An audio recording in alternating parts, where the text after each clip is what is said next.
So general గా techies అనగానే బయట సమాజంలో ఏమని ఉంటదంటే వాళ్ళు ఓన్లీ వాళ్ళ ఫ్యామిలీ వరకు చూసుకుంటారు, వెరీ సెల్ఫిష్ ఉంటారు, క్లబ్స్ తెలుసు, పబ్స్ తెలుసు తప్ప వాళ్ళకు బయట సమాజం ఏమీ తెలియదు. ఈ రకమైనటువంటి ఒక భావన నార్మల్ సమాజంలో ఉంది. ఐటీ అనేసరికి అది కామన్ అయిపోయింది. యా యా సో ఇదొక మిత్ అండి. అంటే నార్మల్ గా ముంబై కల్చర్, ఢిల్లీ కల్చర్ ఇదంతా చూసేసి అందరూ ఐటీ ఎంప్లాయీస్ మార్నింగ్ లేవగానే జిమ్ కి వెళ్తారు, ఫుల్ బిజీ ఉంటారు, ఎప్పుడు కాల్స్ లో ఉంటారు, వీకెండ్ వచ్చేసిందంటే మంచి పబ్స్ కి వెళ్తారు. ఇదొక మిత్. ఒక సెట్ ఆఫ్ పీపుల్ ఉన్నారు, వాళ్ళు సినిమాలలో చూపించినట్టు దాంట్లో చూపించినట్టు అదొక అపోహలాగా పడిపోయింది. కానీ దీంట్లో అదర్ వర్షన్స్ కూడా ఉన్నారు.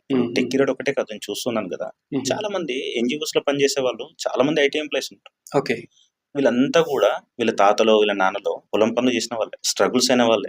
నాకు తెలిసిన వాళ్ళందరూ వాళ్ళ ఫ్యామిలీస్ అట్లాంటి ఫీజు కట్టడానికి కూడా టీచర్లు 4 సార్లు ఫోన్ చేస్తే 4 సార్లు ఇంటికి వస్తున్నావు, పిల్లగాని ఇంటికి పంపిస్తున్నావు, కట్టలేని పరిస్థితి ఉన్న వాళ్ళు, డిస్కౌంట్స్ కోసం స్కూల్లో చుట్టూ తిరిగిన వాళ్ళు, రికమెండేషన్స్ పెట్టిన వాళ్ళు, వీళ్ళ parents they know the struggles. అంటే ఆ మట్టిలో నుంచి వచ్చిన వాళ్ళు వీళ్ళందరూ కూడా. కాబట్టి వీళ్ళకి స్ట్రగుల్స్ తెలుసు.